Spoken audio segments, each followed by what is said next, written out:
start the zigzag. So once you've got your machine all set up, what we're doing is we're just going to send the zigzag inside this channel. So we're going to bring it, start wherever you feel so inclined to start. And you're just going to go around the square inside these little channels that we've just created with our 5/8 straight stitch and our inch straight stitch. So I am going to go ahead and just start over on this side. And we do go ahead and backstitch our corners with Zigzag Stitch. Don't do too much because that will kind of use up a lot of thread and bulk up your fabric. But it's just to secure it. So I will go ahead and lower my presser foot. There we go. And it's going to begin the zigzag stitch as I go.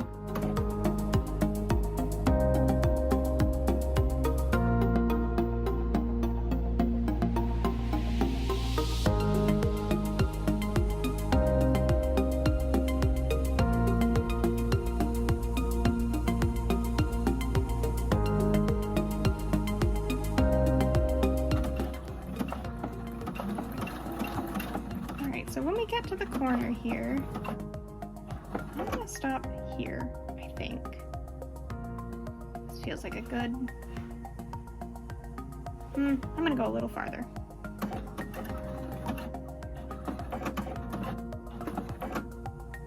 Okay, I'm going to hit my reverse button here. You'll lift up your tab on your machine. I twisted it too quick. And we're just going to backstitch the same way we did on the others. Typical backstitch.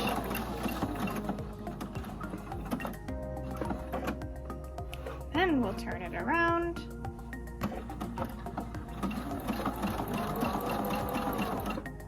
Backstitch here.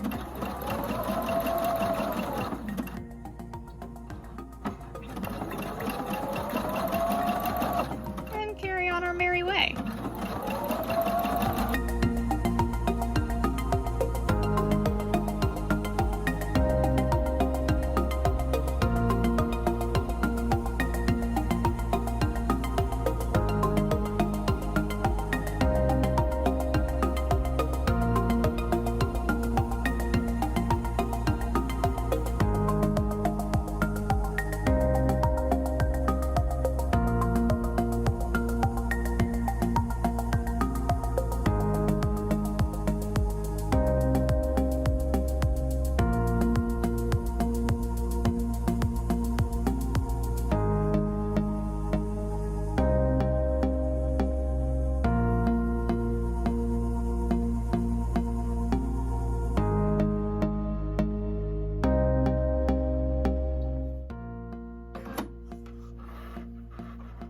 Alright, so that's done.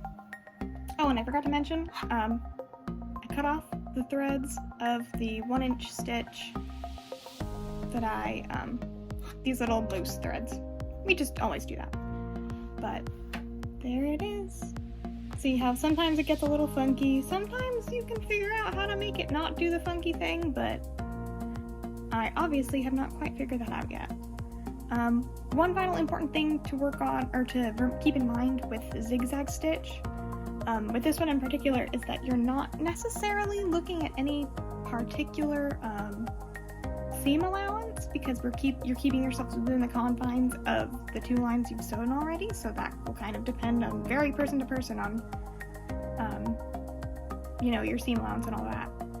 But what we're looking for is staying within the lines and a roundabout centered. So mine here sometimes gets a little off center, but is mostly down the middle. That's what we're looking for here.